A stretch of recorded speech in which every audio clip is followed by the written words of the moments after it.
Welcome to the Linux Saloon, a place to discuss tech, open source, and where Linux is always on tap. Each show will have a talk about a Linux project, such as a Linux distribution, a desktop environment, or application. We also chat about the news or any variety of topics from the community. Anything that is Linux, tech, and open source related is on the table for discussion. I'm Nate, Linux fitness and vintage tech enthusiast with an almost unhealthy obsession with the OpenSUSE project. And with me today, I got a fine group of panelists. I've got Ben, Sean Gould, Eric, and Brian. How is everybody? Doing good. Good. Oh, How are you, Nate? fantastic. Hopefully, so all my indicators say that audio is going through okay. I don't have any. I'm just kind of wing it and hope that it actually is. Did have some issues here getting the whole thing started. Some people probably saw some buffering. That's always fun. So be sure to do the straw poll if you have not done so yet. Got a fantastic straw poll concerning your experience with Rhino Linux. And it'd be really cool of you if you could do that.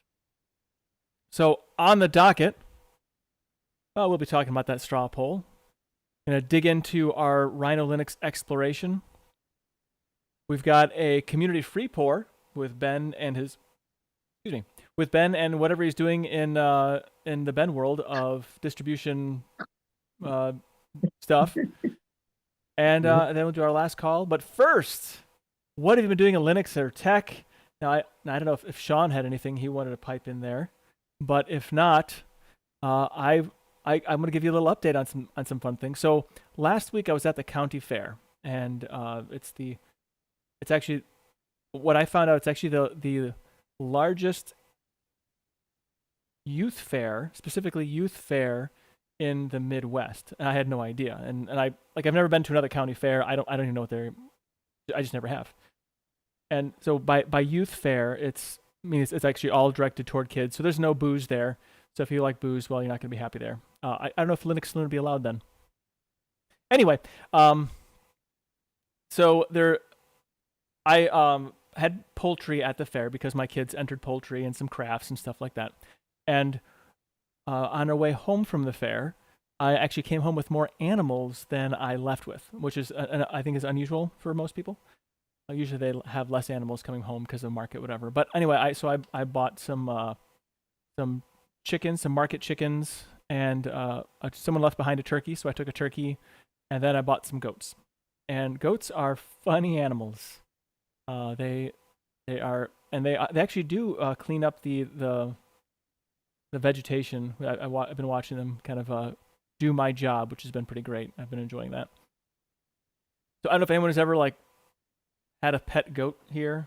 And I don't mean a GTO, the muscle car from the 1960s and 70s, but they are very funny animals. Their eyes are kind of fun. Have you looked at a goat's eyes before? Have you actually seen them? But they're like, Yeah, man. I knew some people with a pet goat, and that thing, you couldn't leave anything out. It would eat it. It would eat stuff out of ashtrays. wow, that's It was, yeah. Goats are sort of, for being such a widely distributed animal. Most of the world outside of the Western world does dairy via goats, so goat milk, and the family goat is kind of like the family cow, in those societies. And yeah, you size up a goat, and they're just a bizarre animal. Between the eyes, the countenance, like they just have a very strange era to them, and their behavior it's simultaneously endearing and also very confusing. And like anything, there's good and bad and friendly and unfriendly. And we had a goat on the farm. So if you know what the big round bales are, sure do. we would put those in the field, and then we had a big metal ring with neck holes, with head holes, so the cow could, put their head in. It's to keep cows from stepping on and soiling their food, basically. Well, the goat's fun game was to get up on top of the round bale and to butt the cow's heads with its head as they would try to eat. So that was its fun game. Like the cows would come to eat, and Sam the goat would stand up on the round bale and butt the cows. And he had the most fun time ever doing it. And he was a good animal. I mean, you could let him out, he wouldn't, get into trouble. He didn't go and eat the gardens or do anything mischievous, but he was definitely just a very bizarre critter. Nothing like it. So, and every other goat I've ever met in my adult life has been also similarly strange. So, How much milk can you get from a single goat? It depends on the breed, and I don't have milk goats right now. I have practice goats, which are I have a Nubian and a Toggenburg. So like I got them very reasonably priced, I think, and they're called wethers, which means that they're males, but they don't have their some of their organs. So anyway, so they're gonna get pretty big. Right now they're babies ish. Like there's only like maybe a few months old. They're very small. But I think I was told like a Nubian, a full grown Nubian will do like a gallon of milk a day. So like a half gallon in the morning, half gallon in the evening. So Oh wow, yeah, that's so way more than I would ever need. yeah. yeah, it So says in general, dairy goats in their prime, generally around the third or fourth lactation cycle, can produce an average of 2.8 to 3.8 liters or 3 to 4 US quarts or about a gallon per day. Wow, That's a lot of milk. that's a lot of milk. Yeah. yeah. So apparently I want a goat that's not in its prime, essentially. um that's so I guess if I were to like do I mean I couldn't drink that much milk and I frankly don't really care for goat milk. Um but like there are other things you can make out of the milk. So there's, cheese. I like goat cheese. Like on crackers with Yes. with a little salami. No, I think that's pretty good. Um but Yeah, and yeah. you can make farmer's cheese. It's a pretty simple, just some rennet and like, I mean, it's not like a formed, I mean, you kind of form it, but there's lots of stuff you could do with it. You can make cottage cheese. You can, um, yeah, I mean, anything you can, pretty much anything you can make out of cow's milk. It's not something that most people just drink. I think it's more of an ingredient. So I don't know if your kids would be down with just like guzzling a glass of goat milk. So we Maybe. maybe so if you get like pasteurized goat milk, it's absolutely the worst. Like I think it tastes like garbage can. But like if you get unpasteurized goat milk, that's actually not bad. It's pretty tolerable, assuming the goat's got enough copper in its diet, I guess. So I have a copper salt lick. Not that I have goat milk Okay. yet. I don't have that. But I don't raw goat milk tastes all right. It's not bad. I don't like it. But my oldest, he we had to get goat milk because he couldn't have dairy milk, and we even tried like getting raw, like buying cow shares and having like a raw cow, but he would like vomit all that up. But goat milk Oh is my. the only thing he could like take, like he could stomach and he wouldn't vomit.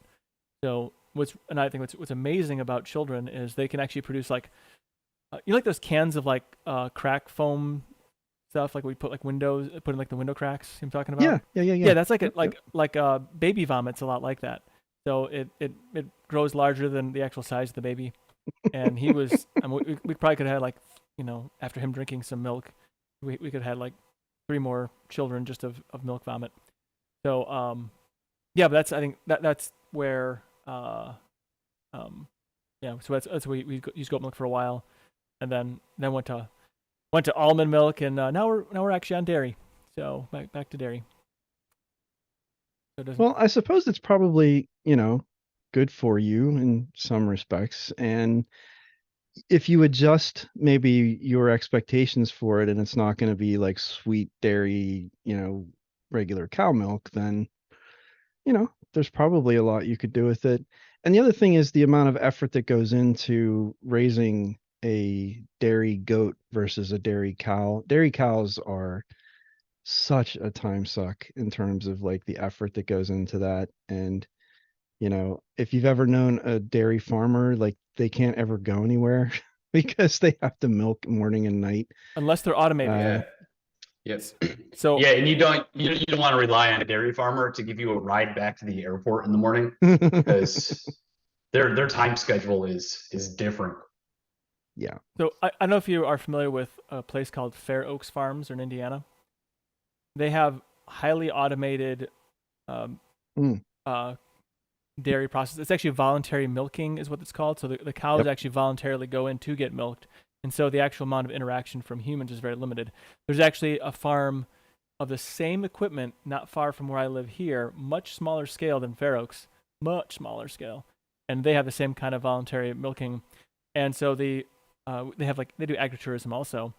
And they said, well, now that we have this equipment, it says we actually can go to like family events again and go to weddings. And it said so it's been like, they've been this same family's been here milking cows for 100 years. So it's like the first like I don't know, maybe like 6-8 years ago they got this equipment.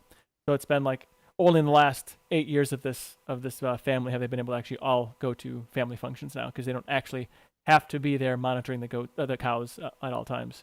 But it's actually amazing. The whole thing it finds where it's got to go. It cleans everything, does everything it's got to do, flushes itself, and then milks it.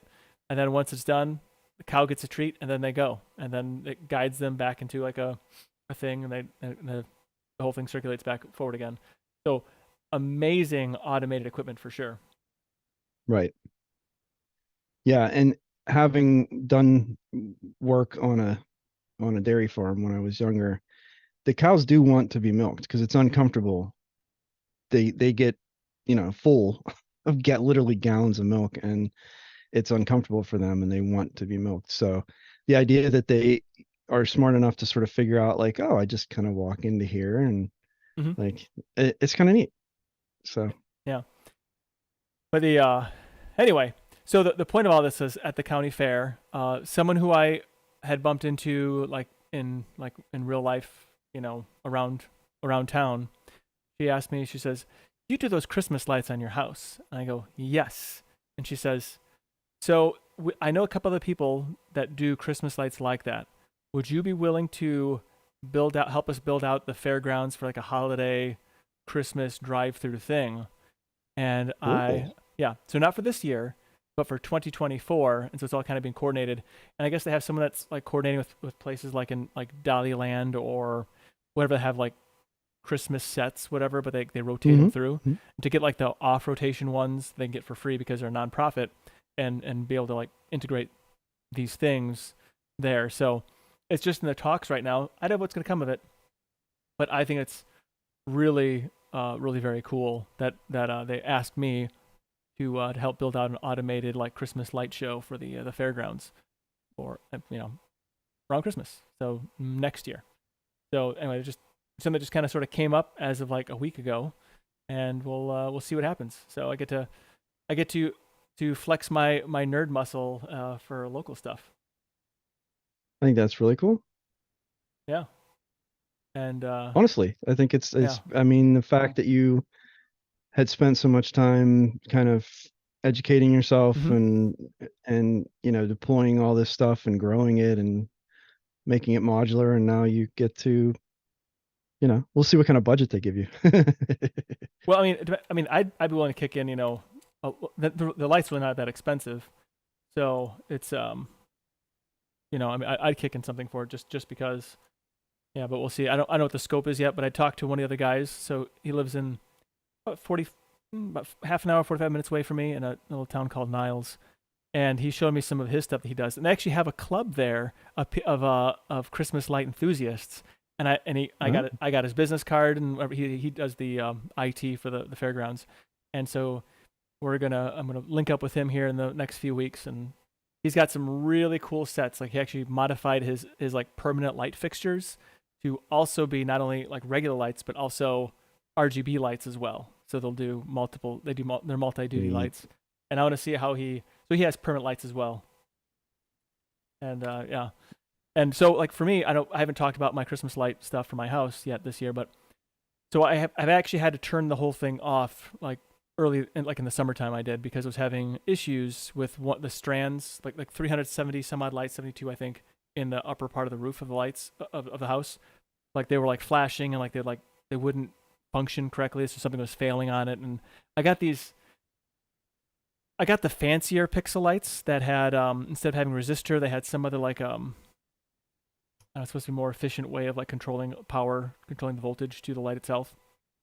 Well, they started acting Okay. all crazy, and so I I just bought a bunch. Anyway, so I said, well, I got 370 lights I have to replace. So I did the reasonable thing and bought 5,000 more, and so I got some things I want to build. I got the boxes of lights, a lot of lights, and I was gonna try and get those lights replaced today, but I ran out of time fighting some yellow jackets, so I won though. Anyway, yep, getting That invokes an interesting sort of image or set of images in my mind, try put up Christmas lights, but fighting yellow jackets especially instead. since you told me that you had a bee suit on.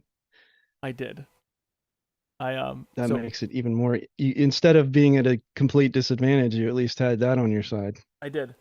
Well, where I work, the pest control is a huge thing, and so I talked to the pest control guy. I think on Wednesday or Thursday, and he said, "So this is what you need to do," and he gave me like a whole list of things to buy and whatever, and so I got half of the items so far in my quest to destroy the colonies of yellow jackets around my property.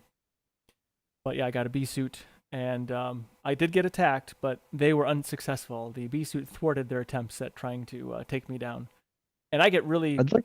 large when I get stung by such a thing. So Oh, I get large. gotcha, Like my gotcha. hand will like triple in size. So if I get hit in the I'd like hand, to think that they get frustrated whenever they're attacking you and they're not hurting you. I I would know like to that's think not that too. true, but I'd like to pretend. Yeah, it's probably a lot more instinctual. Like, well, and because they can just keep stinging, right? They're not a one and done critter. Like they can just keep sting, sting, sting, sting. So yeah, Okay, they're mm, I'm not sure how to. I'm laughing at this statement. So Ari McBrown says, "Last time I had moles in my garden, I got a new GPU." I'm not really sure how that all goes together, but that seems perfectly reasonable. Yeah. I think I think that's like one of those old time, I promise myself the next time I get moles is when I can update. It's something like that, yeah. Some just bizarre arbitrary thing. Yeah. Anyhow. Yeah. So Well, so go ahead. anyway, the point is, I'm excited. I'm gearing up for Christmas already. I know it's August and it's still sweltering outside, but Christmas is on the mind already, and gotta get But that's started. the type of thing that if you don't get ahead of it, you don't want to be doing that stuff in like November, No, you and know. yeah, last year I think I started in September, so only a few weeks ahead of schedule, I guess, Yeah. Yeah, that's the better way to do it. for sure. Plus this way you get to sort of put some thought into it, experiment a little bit, figure out, what from last year you didn't have coverage on or how you'd want to expand it and yeah. Yep, I want to do like a matrix, like a screen between the two windows in my house, so I can have it do like fun things, little Gotcha. dances. That'll be great. Yeah. Got it. Got it. All right. Well, why don't we go ahead and take a look at the straw poll, Yay for straw which polls. absolutely. If you didn't take a look at it, this week's straw poll was about Rhino Linux. This last few weeks, we didn't have a stream last week. So 2 weeks ago, we decided to choose Rhino Linux as a distribution review. And so the poll was, how would you describe your experience with Rhino Linux? And the choices were, it's amazing. Keep rolling, rolling, rolling, rolling. And the reason for that is that it is a rolling Ubuntu distro, which is a fairly unique thing because Ubuntu is usually a set release. The second option was it is good. Third is it is okay. Fourth is did not have a good time with it. Fifth is not interested in this exploration. Followed by didn't have enough time, busy with work, busy with real life. Then not interested in doing the explorations in general.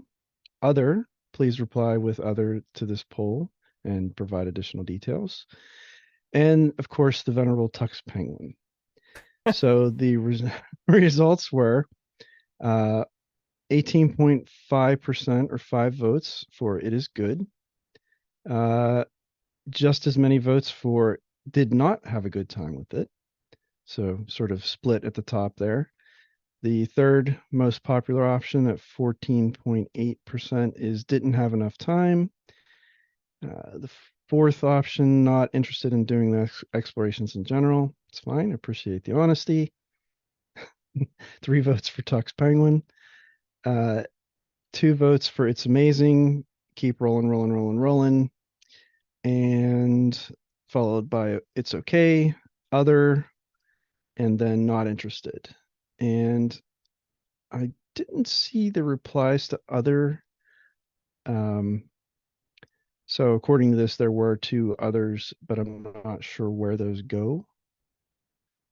I don't see them on the poll results, so I'm not sure if they show up somewhere else, or if they just chose Other and didn't Could've been actually that. provide. Yeah, I didn't see the other responses either. I didn't see Gotcha. other either. Well, so I personally went for It Is Good. I spent a little time with it this week, and I'll get into more of the detail on that once we get into the exploration part. But yeah, it wasn't life-changing, but it was also not. I thought it was pretty good, especially for being a fairly new distribution, and also having a very sort of opinionated, very customized desktop. And I always think that has a potential for going sideways where, it doesn't quite land on the mark. And I mean, it's probably not the most amazing thing I've ever seen, but at the same time, I think it's kind of interesting, the layout, some of the decisions they made. And I Mhm. like when a distribution decides to do something, that's their own. So Right. Yeah, I appreciate that too. um, Like the fact that they're doing what they want to do, and that it's not really, they're not necessarily following the crowd, but they're just kind of, not that, like, rolling is rolling is rolling, I guess, but they're doing it their own way. And I think it's pulling from the development branch or something like that. Not development, but the what goes into like the next version of Ubuntu. yeah, So yeah, and I actually think I hit a snag there where um, there was a package missing, and I think it could be because that repository gets filled as they bring new packages in and right. new dependencies. And I think that could be one of the weaknesses of this approach. Again, it's something I'll bring up when we get into it, but so the idea of a rolling, not rolling, you know, um, I think that could be maybe there could be a little weirdness there, depending on how close they are to the release of that development cycle. Hmm. There could, I think, be some gaps there.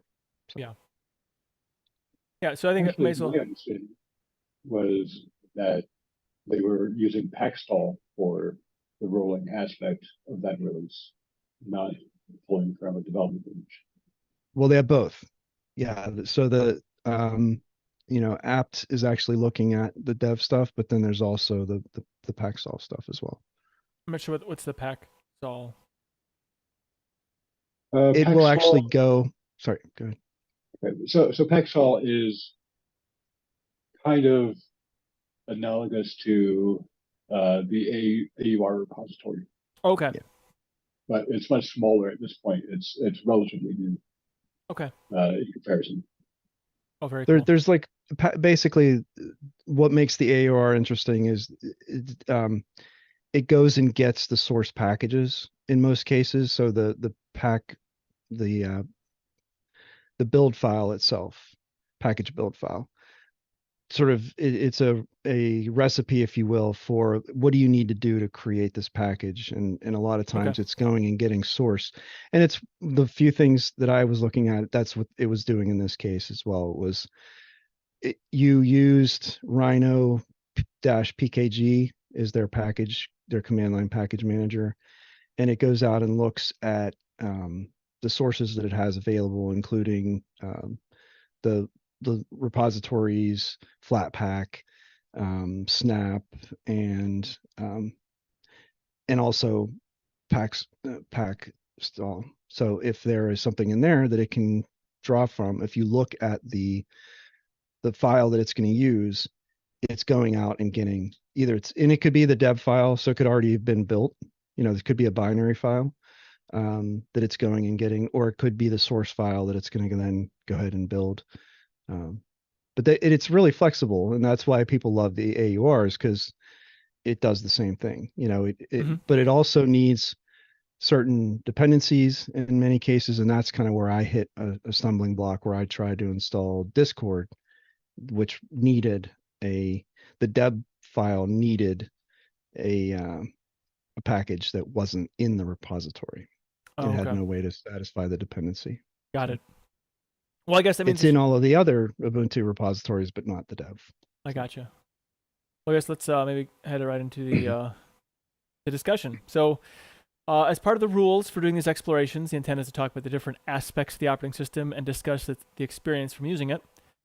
Or if you didn't use it, talk about your thoughts on it, I guess. In this discussion, that should be objective and constructive. Non-objective opinions like "this is garbage" is not helpful, but rather if you say, "I wish it had a specific feature," or "I really need features that allow me to do, whatever the thing is," that would be benefiting the conversation. The point is to highlight the positives, but not ignore the lowlights of the project. Remember, this is a labor of love for some, so let's not poo-poo on it. Yeah, and to just give you some background on the project itself, in 2020, Martin Wimpress, Wimpy, he released a batch script to turn the latest daily releases of Ubuntu into a rolling release of Ubuntu. It received the latest dev patches to the upcoming version of Ubuntu, and there's actually, that repository is still available on GitHub. Also in 2020, a project was interested in extending the project, Wimpy's project, and wanted to reuse the name. Rolling Rhino Remix was born, and they were granted permission from Wimpress to reuse the name, but with the remix addition to the name for distinction, so you could tell the two apart. One addition of the distro was a new way to update the distro with Rhino Update, a terminal command, so that all the updates were received. And then we have a link to that as well. On November 1st, 2022, the project released their last disk image. It was supported for 3 months from that point. The project ceased operation after that. Rhino Linux became a successor to Rolling Rhino Remix. Say that 5 times fast. The project lead felt that they needed to restart the project and make it have a better foundation, as people started to depend on Rolling Rhino Remix. One of these changes is that the distro would use XFCE as its desktop environment, a slower moving, more stable platform, which I think makes sense, that you have a desktop environment that's a little more stable. So all the other things moving around it can be sort of moving quickly and updating quickly, but the desktop itself. So if you look at the development cycle of like KDE, Plasma, there are continuous updates, and right. And again, with the way that the dependencies and sort of the dev stuff happens, I'm not sure that it's all going to be ready and available at the right time, without any kind of like staging and stuff like that. So I don't purport to fully understand, but I know just through my own use, like having seen some of the things with dependencies and all of that. So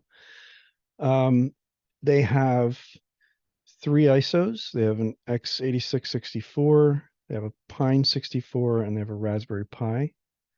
They also have a generic ARM version as well. I'm not sure how you install that, but it's there. Yeah. Okay. I didn't write that down, but I was looking and I just saw that. So that's okay.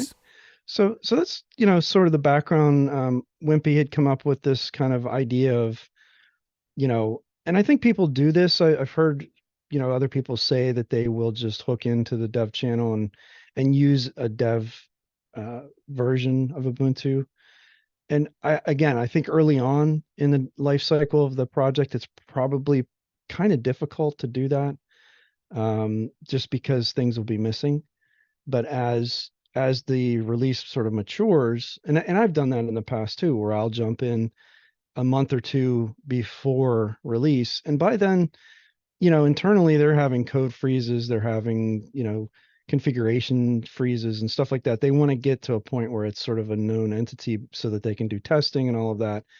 And that's pretty far in advance of the actual release. So usually, you can start, I don't know if I'd say safely, but you could start using a pre-release snapshot, pretty far out from release, and it's going to be fairly complete.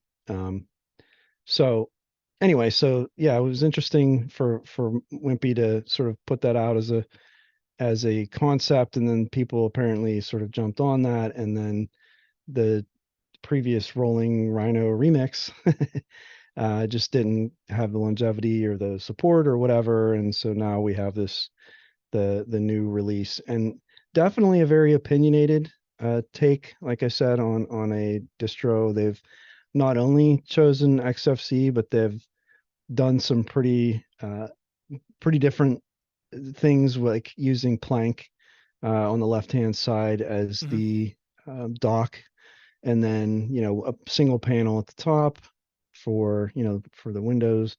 I'm sorry, for the clock and for stuff like that, to the system tray. And then yeah, just very purple. So if you don't like purple, then I guess you're going to be looking for a different theme pretty quickly. And pretty much, it's XFC and some packages, but it's not really overdone with the number of things that are included by default. And yeah, I mean, I don't know if anyone wants to talk about their experience. I mean, how many people actually were able to give it a try? I was So able to give it a try. I'm sorry, Sean, did you say you did? Yeah, I did. Excellent. Okay. Did But, you have any thoughts on, I mean, did you do it try it in a virtual machine or on hardware or? both. Oh, wow. Okay. So XFCE is not my favorite desktop environment. Okay. But I think they did a really good job with the overall theme and making things consistent. Much better than some of the other ones I've seen in the past. Yeah.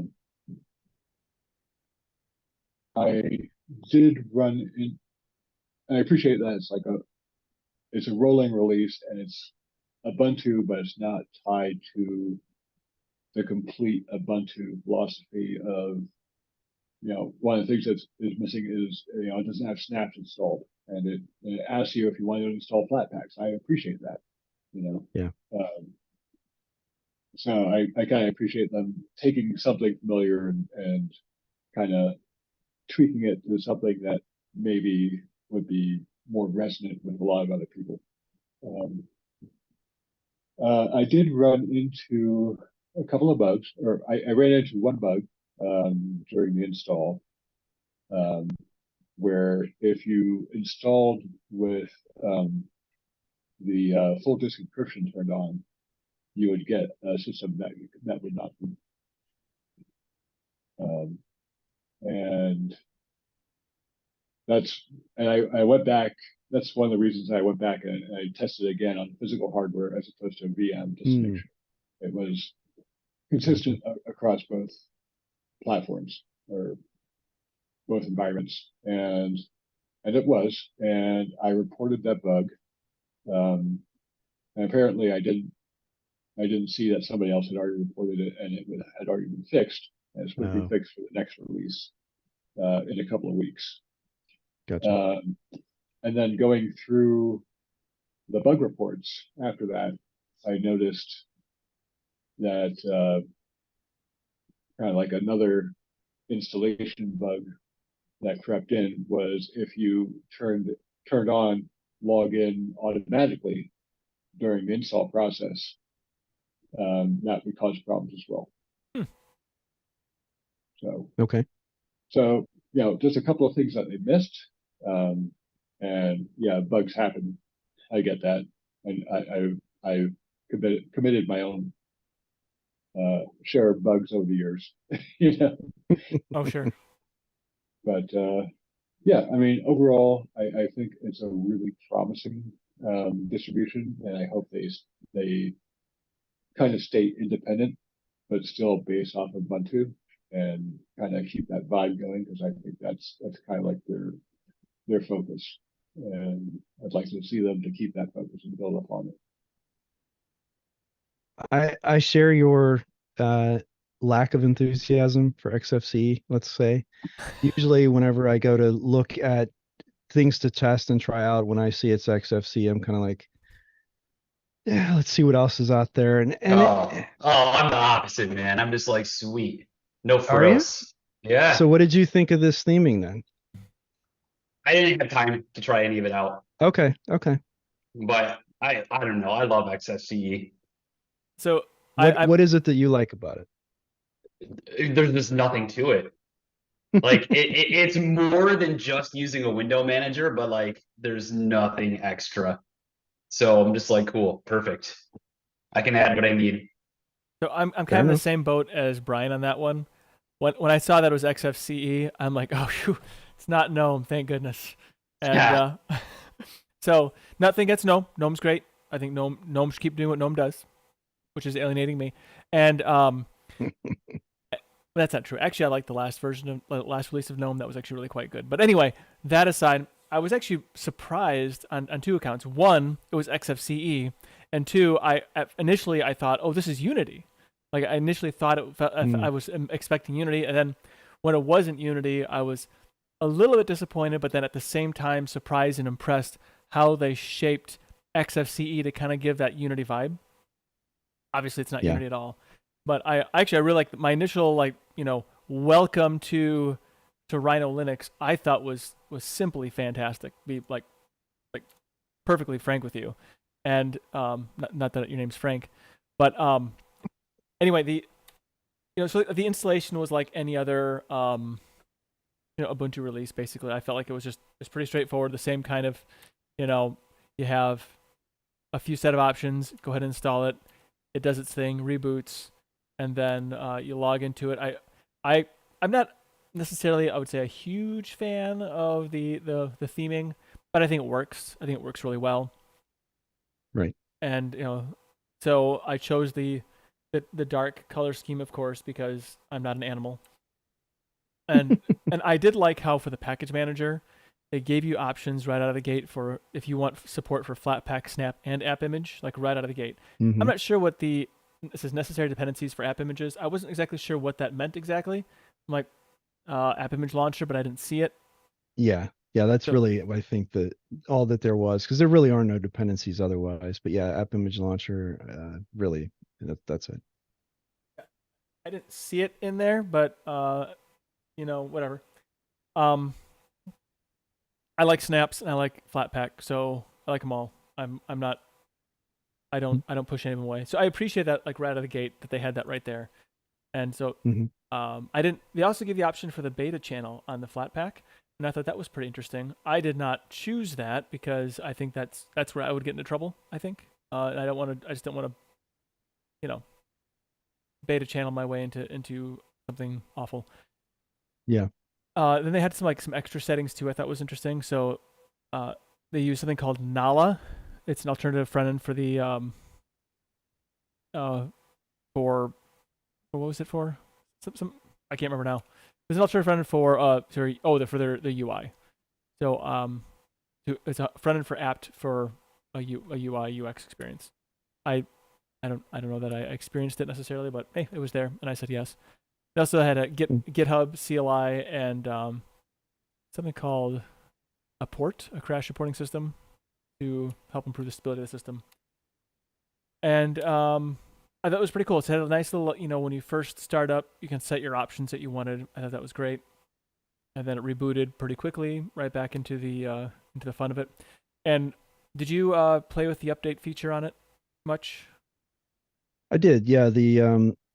Basically what do they call it? The system. your system. It's just called your Yeah. system generically. Mhm.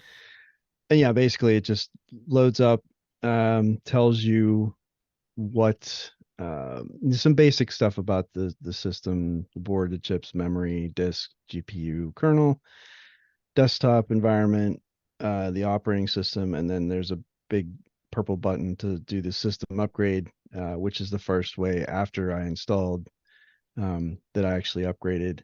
And then after that, I was using the Rhino-PKG command, which is a bash script roll up of some different commands that it'll go out and either update your system for you, or you can search. And yeah, it's searching multiple package formats and repositories and things like that. Um, had a bit of an issue there. That was one of the things that kind of confused me a bit. So that's hooked into Flatpak, right? And so when I searched for Telegram, um, it told me that it couldn't find it. Hmm. Um, and I thought, I'm sorry, no, it was Bitwarden. So for Okay. Bitwarden, yeah, nothing came up for Bitwarden. And I thought, well, that's weird because I know there's a Flatpak. And I went and checked, and yeah, I mean, obviously there is because I use it.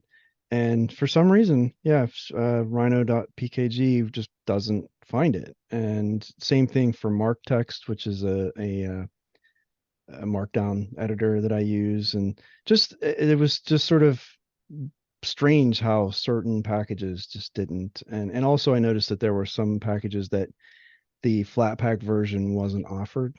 So there's something there with that in your integration. And I mean, it has the correct pointer to FlatHub, so it's not like it's an issue there. Anyway, I didn't have enough time to really kind of figure out the rhyme or reason to why it wasn't working like that, the way I expected. But and also stuff like I would install. So I installed the binary version of Telegram using Rhino-PKG, and it didn't show up in the launcher or the menu. It just wasn't there. Hmm. And like I launched it from the command line and then it showed up. So still you can kind of tell, and like what what Sean had experienced as well. I think you're just kind of seeing some stuff where it's tough, when you're a new project or a new group of developers, like you have to kind of find people that are going to help you do testing, because it's impossible to cover everything yourself. Even if you have test cases and stuff. And I mean, there's so many little potential things. So as they get more users and more feedback, and anyone who's willing to go and log a bug, I think that's sort of the contract you have with an open source developer, is if you're going to use their stuff and you find something that's not right, the least you could do is go and log the bug. So so as I'm going through here, and if I find more stuff, I'll go and log stuff as well. But yeah, no showstoppers. I mean, nothing that was like, wow, that's just broken. I Just some little weird paper cut kind of things. so I just broke it just now. Well, um, Good job. I can't connect back to the internet with it, so I don't know what Oh I did. no. I did a or to any network for that matter. I did a just an upgrade. Not sure what I did wrong, but I just did an upgrade. Anyway, I'm sure I'll figure it out. I'm not worried about it right now. But I really want to check out that application finder too. Did you try the application finder? Is that the app image one, or which one? I don't know. Which one do you It's just mean? called application finder. I don't know if you tried that at all. Application Finder. Yeah. Oh no, no, I actually hadn't seen this. I don't think this almost looks like more like a XFCE thing. Okay. Yeah, I think this is I don't know. I have so little experience with XFCE. Yeah, it's XFCE. This is an app finder. That's one of their built-in apps. That's not a Rhino thing. I mean, it is technically because they're using XFCE, but yeah, that's when I launch it, it's just showing me stuff that's already installed on my system. So I think it's an alternative to the full application grid, which if you notice, whenever you launch application grid, it actually opens like a dedicated application. Like it's not just like a menu system. Like it's a third. I didn't realize that. Yeah. I So mean, maybe application finder is the built-in, or So if you had a normal I, panel, you have a menu option on the panel. I can confirm I've got Application Finder installed on this computer here. Yeah. So it's just part of XSVE. Yeah. Yeah, just like I think run program like that. And that's one of the weird things to me about XFCE compared to most other desktop environments is everything's very modular, which I think sort of fits the Unix philosophy of like everything does one thing well. Mhm. And then you just sort of have a bunch of little single purpose things collectively together giving you all this functionality. Um, so I guess that's sort of the philosophy. I mean, XFCE first came out in like I think it was like 97 or something. So that they've been around quite a while. But it's weird for me to open the application grid and to just have like um, all of the individual settings panels in the overall settings, like system settings UI, are each represented as an individual, program and icon. And so instead of being written, I guess, as sort of a collective settings manager, each one of them is its own separate application. And to me, it's a little messy where it's like, if I have a settings manager, do I really need to have a mouse and touchpad or, all of these individual ones represented on this application screen? I would personally, I mean, and maybe this is just my preference, but I would personally rather just go through the settings manager and have all of them together so that I Yeah, could yeah. so, and I've as never far as thought I can, about it. Uh, yeah, no, it's interesting. But when I'm looking at this, I like how often do you use this? Just curious because I know like on a first install, I'll go through these things and yeah. tweak some stuff, and then after that, I don't ever. I mean, Well, everything's how I want it. I guess to me, it's just kind of messy because like what I expect to see Yeah. when I look at this panel is like the stuff that either has been installed as a third party app from the desktop environment, uh, or something that I installed myself, so that I'd expect to see like Firefox and file manager and the image viewer and like sort of all of the different applications that make up the desktop, but not all the settings. So anyway, it's a very minor thing. I'm sure that there's probably some way to turn it off that I just don't know about. What? Or Actually, I'm not even sure where you're looking to see what you're talking about, but you have to try the whisker menu. That's where it's at. Mhm. Yeah, I yeah, agree. so maybe it's the way they've implemented this application grid. Oh yeah, Um, I don't have yeah, um but see, the I- application finder is the same way though, because it does the same thing. It shows keyboard, it shows mouse, oh, it shows clipboard so manager. if yeah, man, I don't know if this is in Rhino Linux, but in XFCE in general, you use whisker menu and it's just like any other desktop I've ever seen where it just Yeah, pops up whatever. I mean, honestly, I just hit the super key and type something in and um I don't know. yeah. And It's more again, modern, I suppose. it's entirely possible that there's a way to sort of filter these out and not have them show. But even yeah, under application finder, and maybe that's the difference. Like whisker menu lets you customize it so that you only see uh It's like categorized, I guess. yeah, yeah. Anyway, again, I don't think it makes a huge difference, especially when you're using like I tend to use the U launcher option where I know what I want to launch. And so it's not like I need to sit there and look through all the options. Like I think that would be annoying if I didn't have that option to use a launcher. If I had to go into the application panel to launch something every time, that would probably be something I'd want to change. And about this, I'd probably want to throw the whisker menu somewhere. But because they have the launcher, and if I know I want to launch, Firefox or something, then if it isn't already pinned to the dock, then I could just use the launcher to get to it. So again, I just think these are probably ways that people who use XFCE, they're just no, this is like, of course it's that way because that's just the way it works. And my lack of experience makes it seem strange to me. That's my guess. And Makes that's fair. sense. Yeah. So Jeremy Smith says, you guys can get the same thing, and I think the answer is no, not really. Yeah, I One don't is think so. XFCE in general, the other is Rhino Linux specifically. Yeah, I think we were talking about two different Yeah. things. Yeah. So I'm reinstalling Rhino now because I couldn't figure out why the network wouldn't reconnect and everything got all slow and weird. So I'll just try it again. No big deal. That aside, a little hiccup, not a big deal. It's probably something I did. I like the fact that, well, okay, I didn't use any application manager on there, but the fact that I know how to use Flatpak, it's very easy to search for applications in the terminal once you have Flatpak.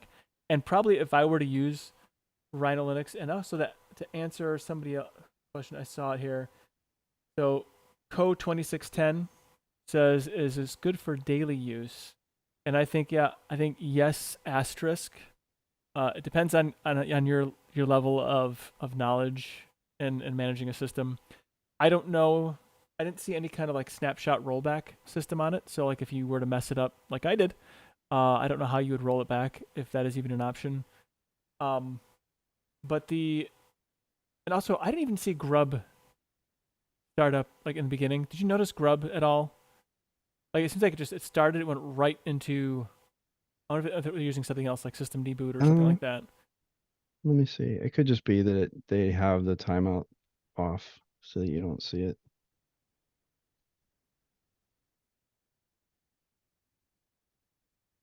Yeah, default grub is there. Okay. So my guess is, yeah. Yeah, they probably just have the menu disabled. Okay. It was like almost instantaneous of it starting up. I think I read something actually about multi-boot. Installation guide. I've been trying so many different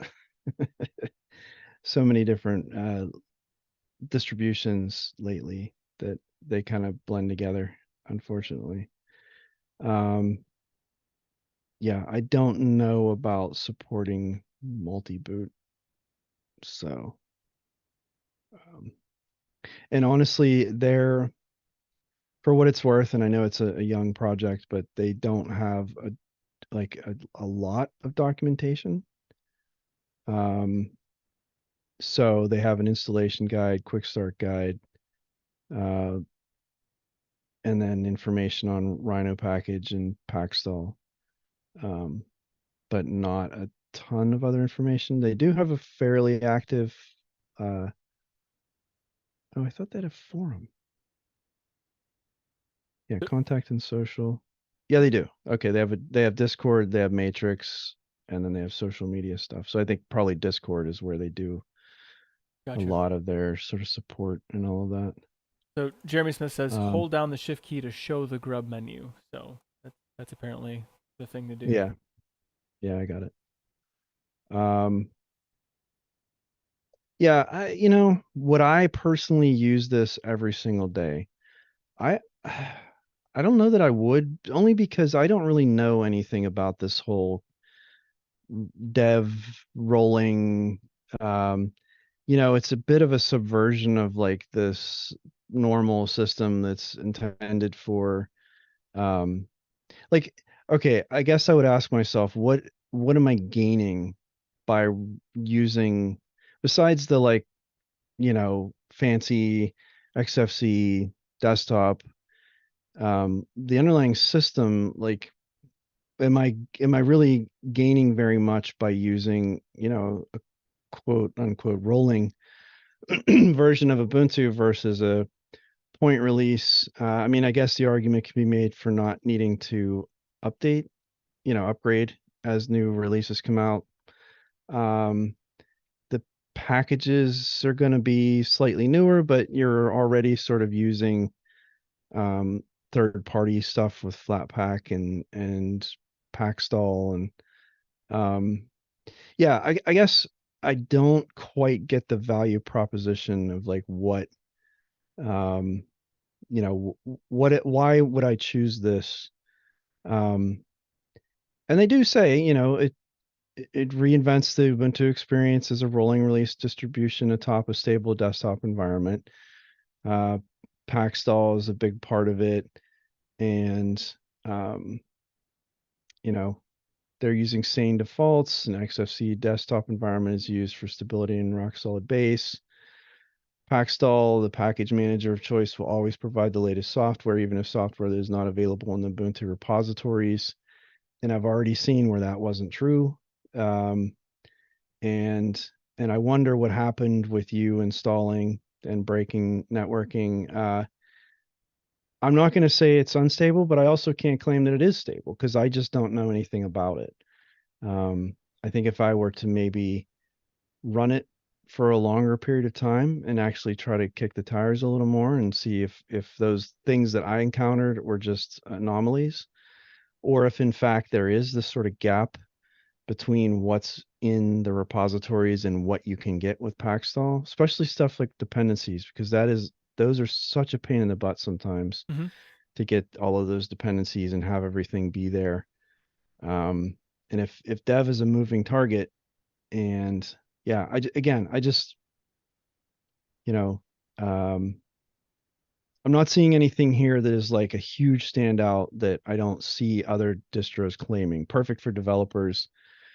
I mean, I could claim that, Linux is a better tool for development than other systems or something. I mean, I just, um, and I didn't listen to the whole thing. I listened to a little bit of it, but apparently the developers had a interview with Nico Loves Linux, and one of the big takeaways, at least from someone in the comments, was that they really like the how Mac OS looks and works, and um, it was all sort of.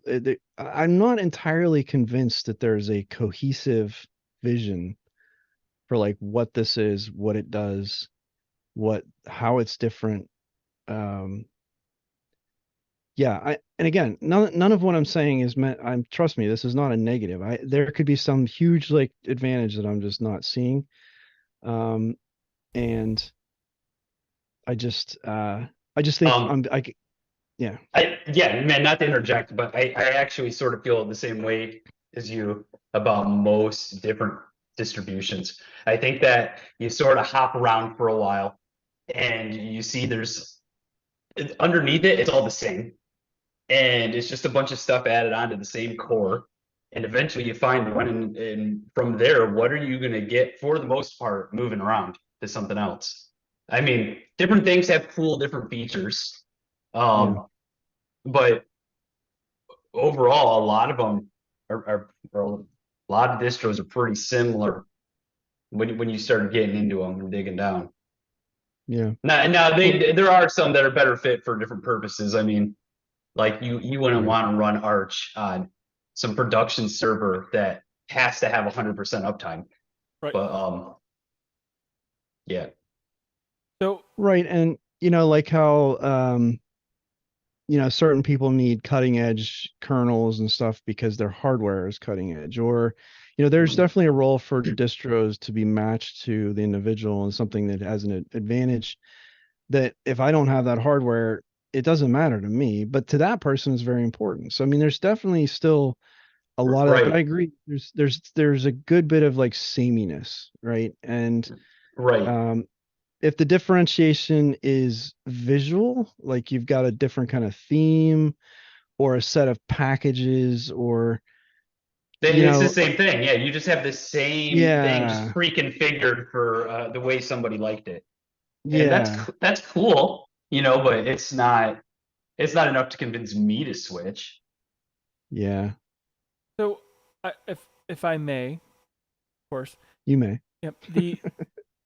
I think what you're talking about is largely describing the fact that Linux has matured greatly, and that the differentiation between Yeah. one distribution to another is as such that they're kind of almost it's almost minutia. It's like you're splitting hairs, and I will say like there's some like specialization that does happen from one distribution to another, and so I think that well, a guy like Jeremy Smith says I just want the most up to date packages, and I can understand that. So OpenSUSE Tumbleweed is my main distribution. Now, what does it have that differentiates it from other distributions? Well, it has the snapshotting system, so that when there are updates, I can roll back if they break something. If a new kernel messes something up, I can switch to another kernel, like one or two back, something like that. So that's one thing that it does have. That like for rolling Rhino, for Rhino Linux, it doesn't have the snapshotting system so far as I can tell. I think Garuda does have Snapper, I believe, for snapshotting. I don't know how well it's implemented, but but as far as like for what purpose, like what is really who's really the target audience for something like a Tumbleweed or Rhino Linux? And I think it's somebody who's a little bit more of an enthusiast. Like I don't think that a rolling distribution is necessarily for somebody who is, not an enthusiast. Right. Or like a developer or something Sure, that yeah. needs the newest packages. And then there's kind of a differentiation too between desktop Linux, what you would use on a server, or like the Banana Pi that I have. I Right. mean, I'm not going to ever run a desktop Linux on that. It doesn't make any sense. Right. Yeah. Yeah, you would. There's no purpose in that. I mean, maybe you probably. I mean, try. I did try. I did, just to be ridiculous, and I played Minecraft on it, and it was a horrible experience. Honestly, there's no video output on the board, so it was all X window forwarding over a network. It was not usable. Yeah. Right. Well, you did it just to see if you could do it, and that's I what did it to think. see if I could do it. Right. And I But think that's the ground that a lot of distros break, is that they want to do something that someone hasn't done, and that's really cool. That's super cool. Yeah, but there's no reason to switch to that unless there's something compelling, like you have the piece of hardware that was designed to run on, and you're just like, oh, cool, I can finally use my piece of hardware. Yeah. Yep. So, as far as like running like a server OS is probably slightly different than like running a desktop. Something for me, like the reason I go OpenSUSE is because you can tune them all to whatever it is that you want. So kind of like Debian, you can shoehorn that into almost any function really, and I think that there's something kind of cool about that. Even like headless installations, like the I don't know if Debian has the ability, but I know like Yast, if it doesn't detect that you have a display, it will like open up a terminal on a serial port, so you can actually install it through remotely, basically. And I don't know, Debian might do that. I don't know. I don't know. I don't know if Debian does that or not. But it's pretty cool. Like, so they have like they've made some provisions for doing those things. But like once you're up and installed, it doesn't really matter so much. I think one to the other.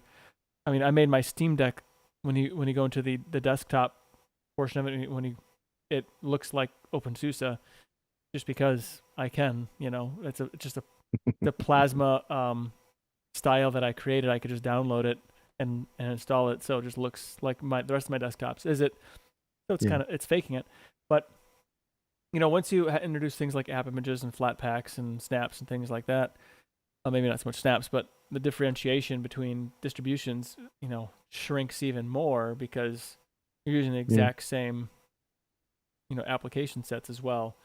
And I know a guy, a buddy of mine who, a Linux buddy, he a longtime friend actually at this point, but he hates universal packages because you can't dig into them like you can other, native packages, like RPMs and debs and things like that. So, I mean, I guess in that case, then maybe you have to pick a distribution that best suits that particular need, Yeah. as it were. So, I guess there's that. So as Nick said, there are general categories like rolling versus static, source versus binary, but within these general categories, there's more similarity than difference. And I think Nate hit on a good point where I think there's a certain level of maturity to just about everything now. From a base standpoint, distributions, whether it's using something that's upstream or even building their own packages. I feel like there's a certain level of quality that just exists now that I never experienced previously. I mean, we talk about the ability for you to roll back tumbleweed because of an issue, and there, and all the ability of systems to roll back and things like that. But it is, at least in my experience, it's been such an infrequent thing that, yes, you can do it, but the need to do it has become seemingly less and less and less. It's almost like cars, when I was young, cars felt very complex and sort of fragile, like they could just sort of, any given part could just break down, and there was a lot of maintenance that had to be done to keep them running properly. Mm-hmm. And I just feel like they've become so reliable that, yes, they still fail and they're still complicated machines, but by and large, a lot of those things that made them fallible, made them, easy to break, have been sort of manufactured out of them over the years. And, a belt will last 100,000 miles, or, things that just, Right. a hose, things that you had to, the old car I had to have belts with me because they would break, Yep. and Well- you just don't have that anymore. And I know it's not the same thing, but I just feel like software, with all of the processes and the integrated, development environments, and the automation of QA processes, and like all the things that are available to developers today, have led to a very high quality. And sure, you can still find the odd, janky piece of software, but I just don't see it very often anymore, and maybe I'm just lucky. I don't know. Well- no, I don't see personally a lot of breakage unless there's something I did that I shouldn't have done. Like, Yeah. yeah. Yeah. Right. Yeah, exactly. I made a stupid mistake. That's Right. why- Like I remotely tried to change the kernel editing files, and that's not the way. Right. One of those things you do in the middle of the night, and then when you lose access to the device, you're like, I don't even know what I was thinking. Like, there's no way that was Right. going to work. Right. Yep. Yeah, that's one of the things that I like about the whole rollback feature. Although if it's remote, that's a whole new I don't know, I don't know if you can do that remotely necessarily. Force a reboot and anyway, but the ability to, or the making mistakes as far as like messing with the configuration file. You don't really know exactly what it is that you're doing, but you do it anyway just because you think it's the right thing, and it's like 3:00 in the morning. You just want to get it done, and then it all comes unraveling apart very rapidly, and then you reinstall, and then all that time was just lost. The last 4 hours just lost. But anyway, not that I've experienced that lately, but it's happened. Yeah, but like, I don't, I'm not sure what the Linux equivalent term would be, but I remember my first car, I kept it was like a milk crate or something in the back that had extra oil and coolant and all these different things because you kind of had to. And like, like my van now, I keep all that stuff on a shelf, back here when I need to every once in a while go in there and check the fluids when it tells me I need to, like, low washer fluid or something like that. That's the only thing I really do now. I don't know. Yeah. Tires last forever now, comparatively. Yeah, I know. It's like, 80,000. I think I want to say it's like 60 or 80,000 miles on the tires. 60,000. It's like, Yeah. that's crazy. It is. It's especially when you were lucky to get like a good 20, maybe. I mean, Right. it just the material science and, everything that goes into these products has just been revolutionized over the years. And yeah, and I know it's not a direct correlation, but I just feel like all of the process and things that goes into developing software has led to a better outcome in most cases. And yeah, I think that the base of a distro fundamentally should be as stable as it can be. Um, Even if it's rolling doesn't necessarily mean unstable. It just means that it might take a little more diligence to maintain it. But you know, the the idea that a distro, like, they're not so similar or so much the same that they don't have value between different distros. There's still ways for them to innovate, um, ways for them to package things and release schedules. There's lots of little things that I think still are tailored to individual people or groups of people. Um, and so anyway, I think there's still plenty of room for innovation, plenty of room for people to keep trying things. Hmm. To just say, well, we have universal packages now, or um, you see things like Blend OS with, the ability to basically run software from any distribution. And you kind of think, well, does this just mean that distros don't matter anymore? And I still think they do. So Yeah. So one of the reasons I choose rolling for things is because there's a certain amount of laziness I get with rolling, at least with Tumbleweed, in that I don't have to then, upgrading it once every, like for some machines, once every 4 6 months, whatever, is good enough, and I don't have to worry about reinstalling it every year or whatever, and that to me is kind of convenient. I haven't had it bite me yet. yeah. Even my server, is Tumbleweed at this, and I haven't since we started doing a deal on Extend. I remember talking about that back in 2019. It's all the same hardware. It would have been the same installation if not somebody helped me out by turning off the UPS and it was beeping. But outside of that, it's a rolling, and I've never had any issues with it. So I don't know. I mean, rolling done right is actually pretty fantastic. Rolling done haphazardly can be a bit of a minefield. Yeah, and I mean that speaks to OpenSUSE really putting a lot of effort into their tooling. Um, their build system, their automated QA system, like all of that stuff, OBS, all of that. I mean, it's probably more advanced than many distributions in terms of that infrastructure and all of that process behind it. So, Yeah, it's possible. I mean, you don't hear about the ability to do those kinds of snapshots and grading the snapshots and like having all of that. And I don't think that's just an accident. I think they put a lot of effort into being able to manage their release processes that way. So Yeah. So I guess any areas that you thought were particularly difficult with rolling right or with Rhino Linux? I keep messing that up. Dude, I kind of think that Rolling Rhino would have been a better name. That was your original well, name. yeah, That was the original. Oh, that was the original name? Yeah. yeah. That's why I keep I slipping didn't up. know. Yeah, I think that's a cool name. I think so too. Yeah, Rolling Rhino Remix was the previous name. Yeah. So I guess Rhino Linux. Gotcha. I think it's shorter. It's probably it's easier to say. It's less nuanced, I guess. It's just Rhino Linux. Yeah, I don't know. It doesn't hit the same, dude. I don't know. To me, like rolling I rolling appreciate Rhino. Like if I would have known, I had no interest in trying Rhino Linux. I was like, this sounds stupid. I don't know. And if it would have been like, hey, we're trying out some Rolling Rhino, I'm down.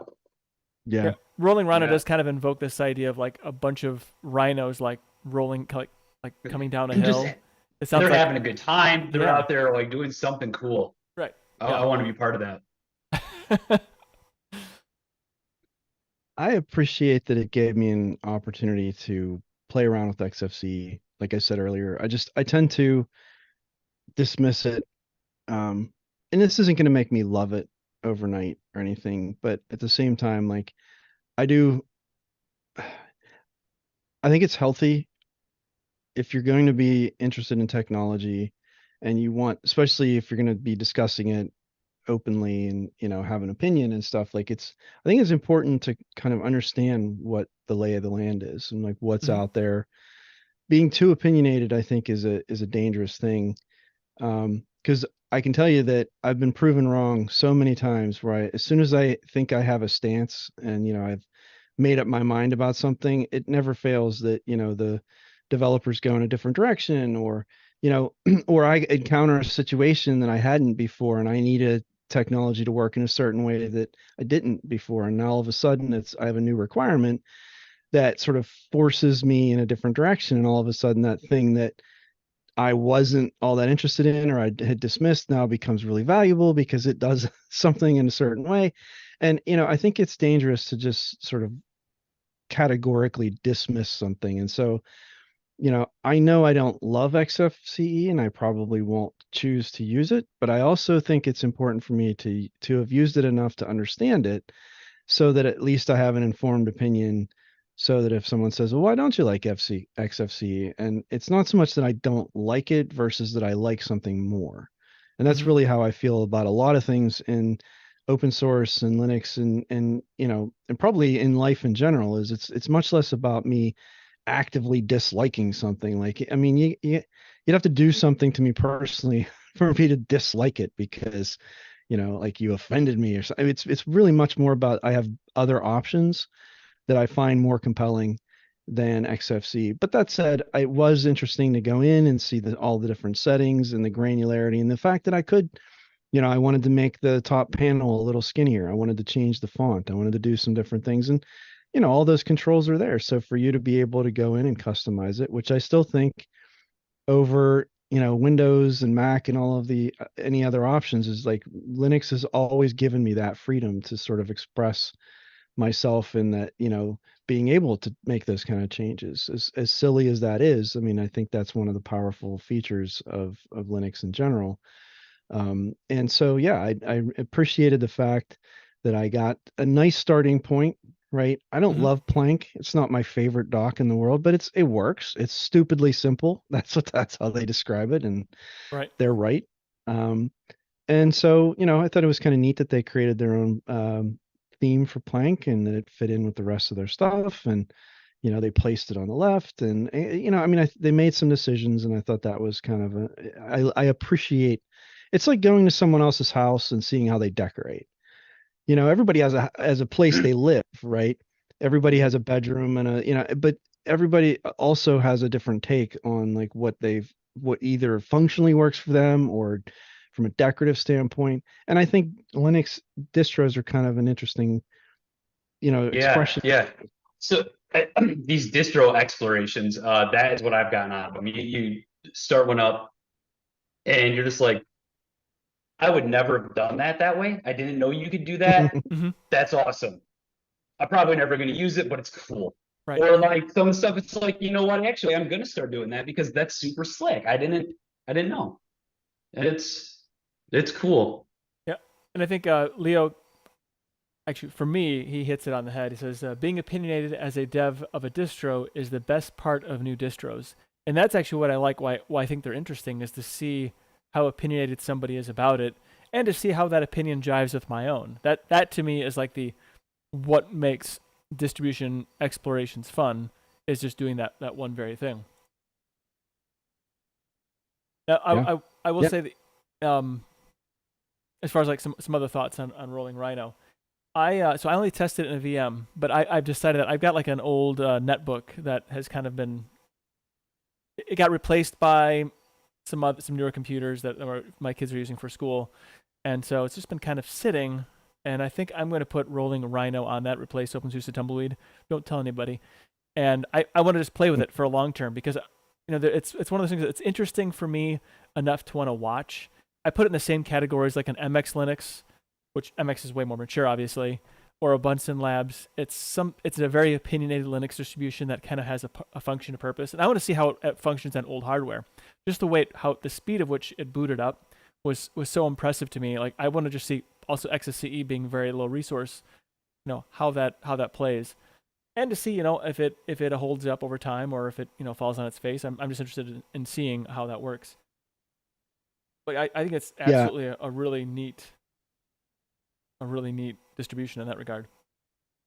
I would love to know if over time there are any issues um with the repositories, with missing dependencies, with breakage of any kind, because I mean that's one of the complaints you always hear brought against Arch, in particular, is that it can break. It can and does, depending on how you have it configured, what you Mm-hmm. have installed, how, and also if you don't pay attention. I mean, they are unapologetic about the fact that they published news, breaking news, and if you don't follow it and your system breaks, well, then you And it was should have on paid you, attention. right? Right. And I have no problem with that. They can take that stance because it's not like they're just leaving you, sailing out in the wind. Like they actually are telling you like, hey, you have to do this thing or else it's not going to work. So I have respect for that. But at the same time, I think people maybe, and again, these are probably distros best left to people who are enthusiastic about tinkering with, your system, figuring out where you're getting these packages from, and like just, how a hybridized sort of blended system like this, which is really, I think, what we're seeing a lot more of now with, um, you know, pulling in packages from different, from DistroBox is a good example, right? I mean, you're just pulling stuff in from all over the place and running it as though it's not necessarily native, but I mean, it's running on a system that it technically wasn't built for, I guess, maybe would be the way to say it. So you're subverting that a little bit, which is cool, right? That's the whole like open source Linux vibe, is to, like do something you're not supposed to do and Mm-hmm. making it work. Right. Um, and I think so. I think I've seen, if you look at the sort of level of innovation or the type of innovation, like, because of third party universal packages, because of some differences today, I think you're seeing sort of like this mashup concept of like, I can get software from all these different places. So now I don't have to worry so much. Like my concern as a distro developer, maybe that core system and making sure that that thing runs as smoothly and as, reliably as it can. And maybe that's where we Right. start getting into, um, you know, uh, what we're seeing today, where, that core is being protected and immutable, systems versus, so anyway, I guess for a while I had sort of thought like, oh, great, another remix of Ubuntu something something, it's like, and really all it was a different take on the desktop, and like, okay, fine, I'm glad that you had an interest and you taught yourself something, but it's not particularly different or interesting. But now I'm seeing things that are just like truly like, you know they created their own tool, the Rhino package Right. tool. Yeah, they Cool. did. And actually, And I, I really like how it looks too. It's a great terminal interface. I think watching how yeah, it does all the yeah, work. I yep, would actually the fact it gives you like an estimated time to completion and all these little bars and everything, all the nerdy bar graph stuff. That is really cool.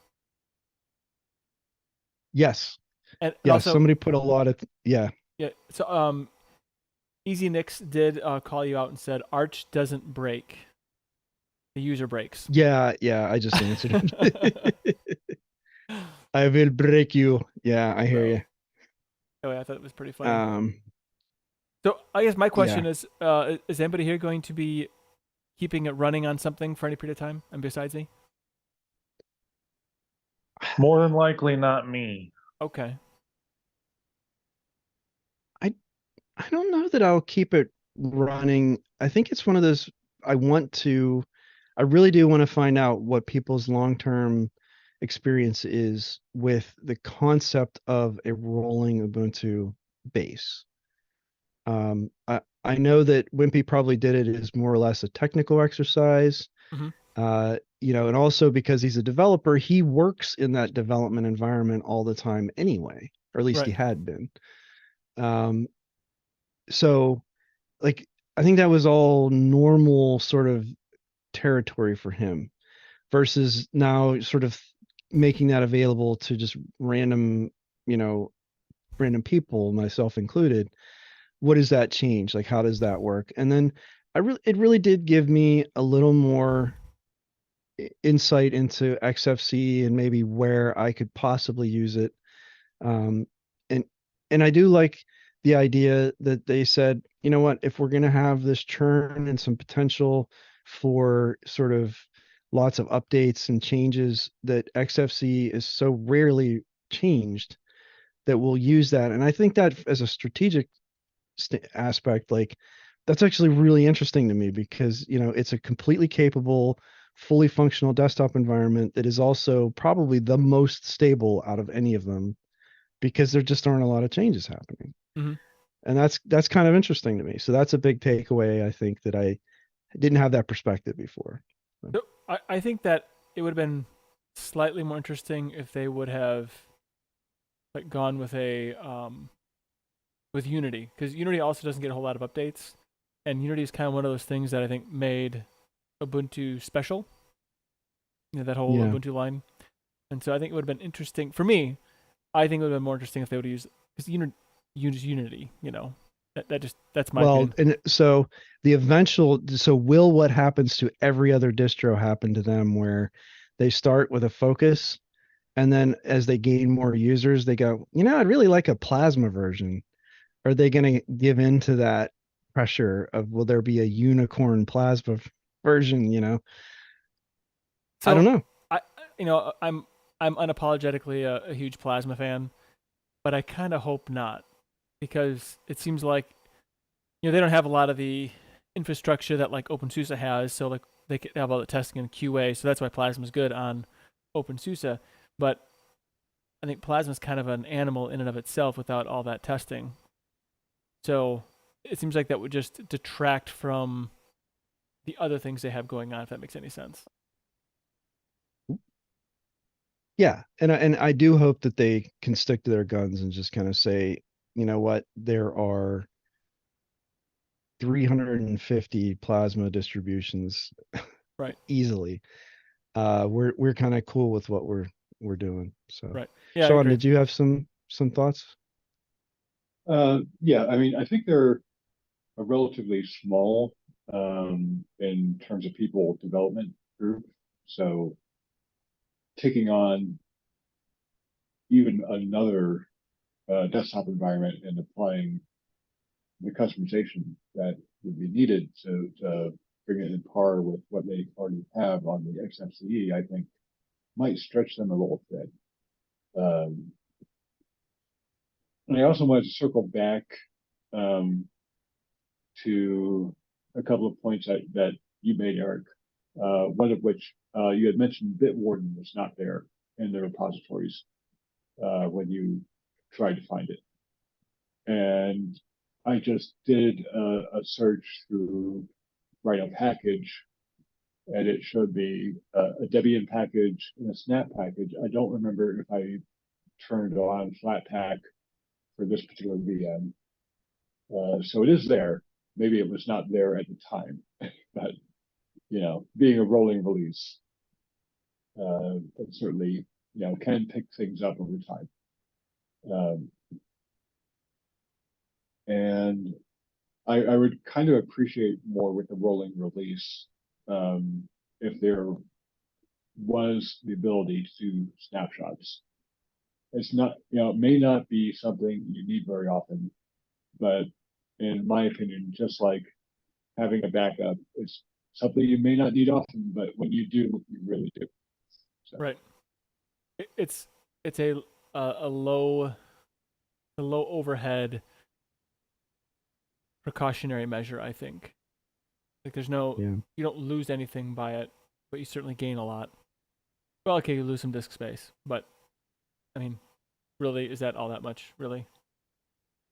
I have So I would like to also just see someone in the short term, and I'm going to continue using it because I'm most likely going to do my distro hoppers review of this release of this distro. But uh, I did a full system update 2 hours ago, and I'm just out of, from what Sean just said, I just issued another update command, and there's 7 more packages that are updated. So I have a sense that depending on where you are in the development cycle, man, there's going to be just a boatload of churn. And I don't know. I don't know what that's going to be like. Is it going to cause any kind of like, so that if you have a snapshot for OpenSUSE that is not graded well, right, there might be some difficulties that if you wait a day or two, most likely those things are just going to work themselves out, right? The Right. dependencies are going to catch up. The whatever's causing the problem is going to just sort of settle down. Someone will intervene if they need to, whatever. Right. Arch is very similar. If you've run Arch long enough, you kind of know that it's sort of similar in that if something today, like if let's say you issued an update and it wants to uninstall all of your Plasma packages, it could happen. Yep.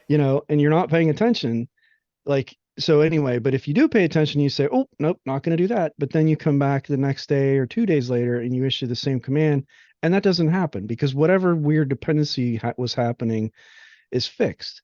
And I'm wondering if that's going to be the case here, where if you are a little too excitable and want to just constantly update, are you going to hit some weirdness? Or if I update every two, if I issue an update every 2 hours, am I going to get 7 more packages? That I guess that's the question that I really have. So, and if I do and I keep updating, am I at some point going to break something? And I don't know the answer to that. So, Dude, this probably isn't good practice on my part, but on my laptop, I literally only update it when I try to install new software, and I can't install it because I need to update first. It's the only time I think about it. what are you running on there? Arch. Oh, well, yeah, I mean, they say that I think you can safely get away with several weeks. Yeah, realistically, it's only a few weeks at a time. It's never Right. like a year or something Yeah. ridiculous. I think Yeah. that's where you start to run into issues if you wait too long and enough Right. stuff changes. So, anyway, I did the update command just because I wanted to make sure everything was refreshed, because now I want to search for Bitwarden again and see if it shows up. And yeah, now I have apt CLI bin and the deb, which I still don't have Flatpak though, which is weird because there is a Flatpak available. So not only do I have different options than I saw earlier, but Flatpak still isn't there. So anyway, I'm sure there's probably some small bug that is causing that. I will go and look on their bug tracker and see if anyone else has reported it. And if not, then I'll log something. So, but that's where being an experienced user, I think if you were less experienced and you could either get very frustrated or confused by that, or you know what I mean? Like there could be a different takeaway other than like me. I realize that like this is most likely just something small that's going to get fixed. And really it's not breaking anything. It's just not showing me something that I expected to see. Yeah, I'm hoping that this project has some legs on it and more people get involved in it. Only because I'd like to see it continue, and not just because I like the fact that Martin Wimper started it, but also that I like the idea of there being a Debian rolling distribution, because that's not really been a thing up until this essentially. So Well, as Nexus called out the fact that Seduction is out there, and that's been there for a while actually. And it is it's a Debian, and it's a very similar approach from what I understand, is that it's just feeding off of the dev channel, and maybe not. It might actually be off of testing. I don't know the answer to that, but I do know Seduction is touted as being a rolling Debian release, and it's been around for a while. So, I didn't ever heard of it. I've never heard of Seduction. I didn't know that was a. This is the first I heard of it. There you go. And Debian Sid is a rolling release as well, but Yeah, I was kind of wondering about that because I Yeah. always thought Sid was sort of like a rolling release, but never really connected the dots that that's what it would be. yeah, I just kind of sort of consider that more the testing branch or whatever. So is Sid's different from testing, I think, or it used to be, where there's like Mhm. Sid and then they get moved into testing. I could be wrong though. I don't know. I'm not exactly sure what the official is on that. I just know Sid's named after the coolest character in Toy Story. I was just gonna say Sid was the I wouldn't say the coolest kid, but the the most disturbed. I don't know. I felt like I related to that guy a lot when I saw that. I was like, oh, he's so cool. He's Yeah. like mashing toys together, making new stuff out of them. Yeah, It's like a good time. I think his maniacal laughing was probably where that was the problem. Yeah. He probably had some issues too, but other than that, like making a robot Barbie, that kind of stuff, that's Yeah. pretty cool. So Yeah. So Don says Sid is unstable. Testing changes names, then becomes stable. So Sid, like the character on Toy Story, is unstable. Mhm. yeah. Yep. So Seduction was first released on July 22nd, 2011. It's a rolling release distribution based on Debian testing. It's always up to date with the latest software from testing, which is the development branch of Debian.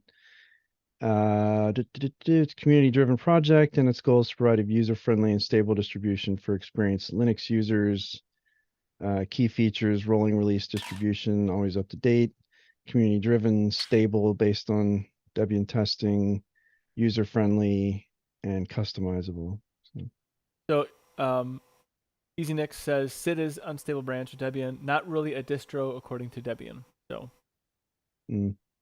so there's some. Except that there are so many people that use it that can you really claim that? I mean, they don't have to support it, right? I mean, but there are lots of people who use it.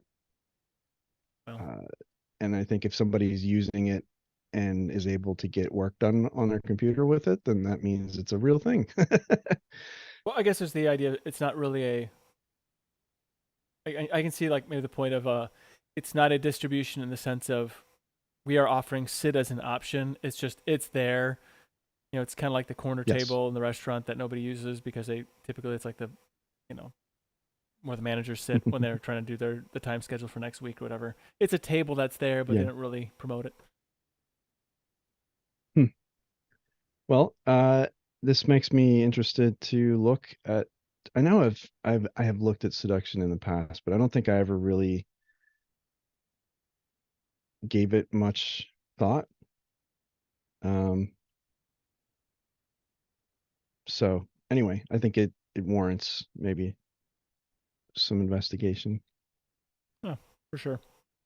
That's why I like doing these distribution reviews and looks is, I mean, I may not use Rhino Linux, but I have a takeaway of it's interesting that there's a rolling component, that that I got to try XFCE for first time in a while and, have a different opinion of it. And then it leads to other things like Seduction and like these conversations. And I think that is always, one of the things that I love about Linux is there's an ample opportunity to always be learning something different, something new, even when you've been using it for such a long time.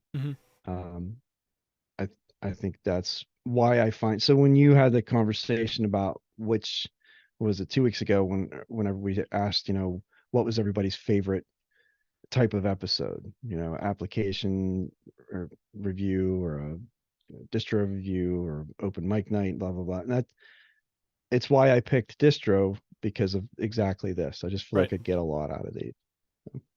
I agree. Well, I think that pretty much beats that horse to its ultimate A bloody pulp. end, or goat. Um, but yeah, so I'm gonna keep running it. We'll see how it goes. Actually, I'm gonna install it on another machine and see how that goes. But I will. I think at the end of the year, I want to do like in December, every week. Well, at least 3 of the weeks. So like one week, recap all the distros we did for the year and what's still going, like what people are still using, and then recap the applications that we talked about and see who are still actually running those applications, and then have like an open mic. I think probably like the last one of the year we'll do like an open mic. Refresh, maybe I'll see if I can regurgitate some of the topics or whatever, and see where it's at today. Gotcha.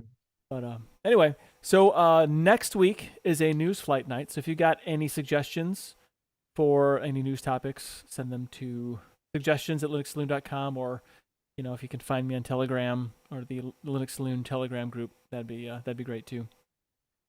For some housekeeping, so I've moved the redirect of linuxsaloon.com to the Tux Digital page for has all the episodes and such.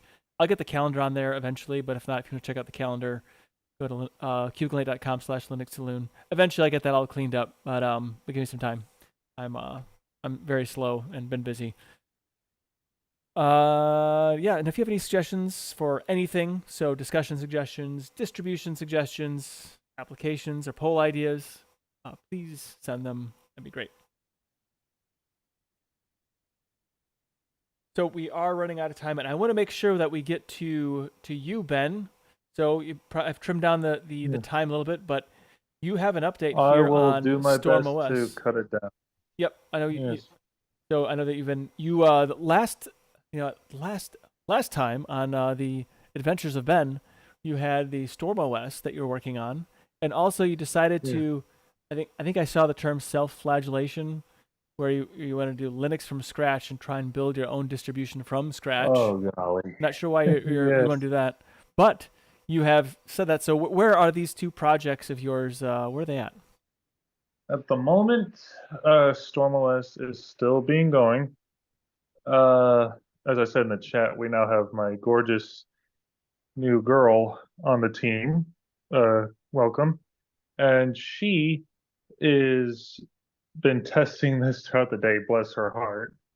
And we've ran into some things that she was kind enough to report. That one, we have a grub bug with XFS, which has been desperately trying to fix. And also, we moved away from the customized rootfs script, finally, thanks to DT helping me out with that. And we have now linked the system services manually, because the thing is, unfortunately, the rootfs script, like I said, it's 3+ years old, and I gotta tell you, it was just time to move on from that. So we've had some issues with Network Manager not loading, and we're still in the midst of trying to fix that, because it wouldn't be user friendly if we didn't include that. So yeah, we're still troubleshooting that, but everything else right now seems to be okay. It's just getting XFS to be fixed during installation, as well as just getting Network Manager to be fixed. Other than that, it's pretty much set. We've also updated Calamares to 3.3 testing. So, that hasn't been themed properly right now, but yeah, I know that the grub bug has been reported to the developers, but hopefully that will be in a fix soon. But right now we're still using the testing version of grub in order to remedy that until the patch version of grub comes out. So other than that, it's still using the same XFC config. The only thing that we've changed that I've changed is the icons to the Dracula colloid icons and colloid Dracula theme, or sorry, the Serpent Dracula icons and colloid theme. And we're using the plank dock as well as move the taskbar to the top. And yeah, so those are the main changes that we've made and left it at that. Barco, that is the latest version, but I would not recommend using that. We're still testing the August ISO right now, and that will be replaced with a working build after the after all the testing is done. So I will be taking that link down after the show because again, that link links to a half working ISO. So yeah. I do push monthly updates and we will have a new ISO soon. So keep out for that. And as far as LFS, just to wrap things up here, that is still in much production. We are still in the works on that. My buddy Emmett, one on GitHub and YouTube, he is working with me and getting a ISO built, and we're still working on the package manager, things like that. So that will be coming with XFCE as well, and more on that soon. So yeah, we'll be getting that up hopefully soon. No ETA on that, but that's basically my news on my distros, and keep an eye out for the new ISO soon. Well, if nothing else, it sounds like you're having fun, although you sound maybe slightly frustrated. Yes. But there is a Yes. sense of It's fun and not, frustration. Yes, I mean, like we've always said, no pain, no gain, my friends. Sometimes pain is just pain, though, too. Yes, that is true, Nate. Well, yeah, I will keep you guys posted as always, and we will hopefully have some something for you guys soon. Excellent. Well, certainly keep us updated and continue to have fun with it. Oh, and one more thing. Sure. For those who are wondering what the name will be of my LFS, will be called Zinix OS, and I already have a grub theme that I'm working on for it too. Well, excellent. We look forward to that. Yes, you know- and I hope to see once I get a working ISO of Zinix on the show at some point. Very cool. So yeah. All right. Well, and also Zinix will not be including Calamares. It'll be including a terminal installer this time. Okay. Yeah, because I tell you, building Calamares from scratch, heck no, not gonna happen. I can understand that. So are you using a What? I guess an installer that's already created? Are you creating your own installer for it, or? Good question, Brian. It'll be a Ncurses installer that I think Emmett is helping build, and we haven't really gone over the details on that yet. But if he does include one, it will be that probably. Cool. Yeah, and he is actually the dev behind. He will be the dev behind. I'll be helping him with the package builds from the BLFS book, as well as you know, he is going to make the ISO script, and he actually is the dev behind whatchamacallit, Venom Linux as well. So just want to point that out. Well, excellent. So yeah, that's so I'm working with a very good helper here. So anyway, yeah, that's my update. And do you have a website or anything, please? We used to, but GoDaddy got to be a huge pain to charge for. And right now, my buddy Chris, who is from the Linux Tech Geek channel, he has been helping me with a new website, but it's still under massive development, and we have not finished it yet. Gotcha. So I will put that in a Telegram group after the show. So yeah. Excellent. Well, thank you very much for All that. right. I hope No worries. And I know I almost ran us out of time. I do apologize for that's that. all right. No worries, man. Uh, I, so yeah, continue having fun with that, and then keep us updated. I hope it continues to go well, and then you continue to work Yes. to flex your brain muscle. All right. Thank you. All right. Well, it is that time for last call, and I wanted to throw something in there. So I missed a comment. One of the other comments I got through on Mastodon, and I didn't see it until just a moment ago, and it's from Chad McCullough. I think I'm saying his name correctly. He says he put other than the poll. He says I installed 3 separate times on my laptop on a Dell Latitude, but it wouldn't boot. I think this is because I encrypted the drive on the on the 4th install. I chose not to encrypt my drive, and then it booted fine. The distro is a bit rough around the edges, but I think it's very, very promising. I'm excited to try releases in the future. The XFCE desktop is beautiful. So I wanted to just include that before we moved on. So one more kick of that horse, I suppose.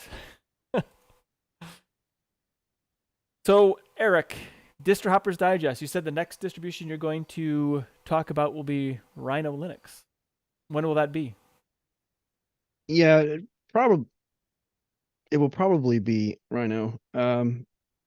I've put enough time into it that I think I want to sort of carry it through. Plus, I want to report some bugs and do some things. So I think I still have some things left to do. We are at least a few weeks out from recording, so I still have some time to get that done. In the meantime, I have been sort of stopping in on other Linux stuff. I don't know if you've ever heard of it, but there's bi-weekly, first and third Friday of every month. It's called Linux Lugcast. And just a group of guys getting together, very similar to this, just sort of, BSing and so that's fun. I jumped in on that, and they just release it as just a recording of the whole thing, and then I think I'm also going to start jumping in on Mintcast as well. Oh, good. I've gotten invited to do these things, and I've had the time on my hands to do it. And I listen to them anyway, and I often find myself having conversations with them, one-way conversations, and I think, I could actually go talk to them. So that's cool. Yeah, it's fun to kind of link with other groups. I have been on the occasion linking up with some retro tech enthusiasts on Sundays for a little bit. Like I'll have like an hour or whatever I can hop on. It's been a few weeks since I have. It's just some a variety of people, and some mostly Mac related, like old Macs, and I've enjoyed it. It's like Dave's Vintage Tech. I think is what it's called. I have to check. I got a message on X, as it's called now. Twitter X Twitter. My X the Twitter. I don't know. Yeah, Dave's Vintage Apple Tech. So the it's a fun group of people. Kind of a an interesting set, and I really enjoy that. So I'll like work on something and just kind of listen, hang out, and then just kind of say my smart mouth comments from time to time, and sometimes they're well received, sometimes they're not well received, but like I'm too far off on left field that it kind of goes over everyone's head and they don't know where I'm coming from. But anyway, that's fun. So I totally get it. Yeah. Yep. So Steve's Very Own will be live tomorrow. I think I got the notification. At least I hope I did. Hope I'm not misremembering. I do that. So it's Sunday mornings at 8 a.m. Central. You can check that out.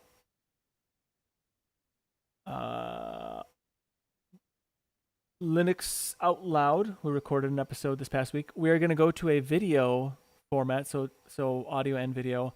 I protested this a lot. No way. Yeah, No way. Yeah, I didn't want to do it on video. I'm not gonna get any work done now, man. I wouldn't watch it. I mean, you're gonna see my face any more than it. I don't know, but when it's a video podcast, like there's something. Even if I minimize the window because I know I don't have to see it, I'm just like, oh, this is interesting. I have to watch. Yeah. Yeah, there's Yeah. some podcasts, video podcasts, and I can only watch those. Sometimes I feel obligated to watch certain things, and so actually I don't get them till later. So I find that I'm better Yeah. about listening to audio only podcasts much more than video podcasts. But that's me. Yeah. That's just kind of how I roll. Actually, like Destination Linux, even though it's a video podcast, I'll actually just listen to it because usually it's on that drive to work, and I have the time to listen to it and enjoy it, rather than like try and listen while I'm working on stuff. Like I can't, depending on the nature of the work, I can't listen to a podcast while I'm trying to figure something out, because then Right. right. But I think what happens to me is I have it on and they're talking about geeky tech stuff, but I don't actually pay attention. I just keep hearing cool words. oh, okay. So it kind of fits into what I'm doing. And so I think I really miss most of it, but yeah, it's Yeah. still cool. yeah. But like I like to podcasts. I like the most like when I'm working outside. Like today when I was clearing the yard, still clearing the yard from that storm I had a week ago, whenever it was, that took a bunch of branches down. Which, by the way, the goats have been helping a lot with that, so I appreciate the goats for that. But anyway, yeah. So when I'm doing things that don't require me to figure something out necessarily, okay.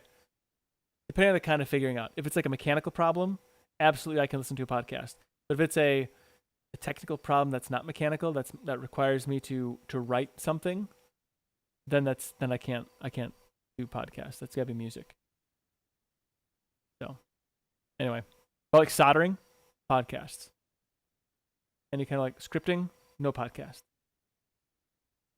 It's just the way it goes. Maybe Yeah.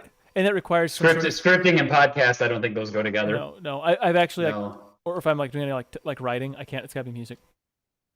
Yeah. Music without vocals actually for me helps the most. Yeah. Yep. Oh, I almost skipped. And also I forgot to even ask. I'm so like, I guess I wasn't prepared. But make sure you check out Linux User Space at linuxuserspace.show. I am behind in all my podcasts, so I don't know if they released something recently. They probably did. I didn't ask. I messed up. So there we go. It's on me. Check out linuxuserspace.show. They have a great podcast for you. I think there's a user feedback podcast last. I have a website called keepinglate.com. I'm still slacking. Maybe I'll talk about goats. I don't know. Linux Saloon is part of the Tux Digital Network. Check out more great shows at tuxdigital.com. And I thank you all for your support, however you do it, being a part of the conversation in both the Zoom meeting and the YouTube stream, as well as everyone and for watching the show after the fact. I want to thank everyone involved for making the Linux open source tools possible for us to not only have this conversation, but also to have fun and enjoy technology. Linux truly puts personal back into personal computer. Thank you for stopping by. Be sure to tip your developers, and please remember to Linux responsibly. Until next time, see yas.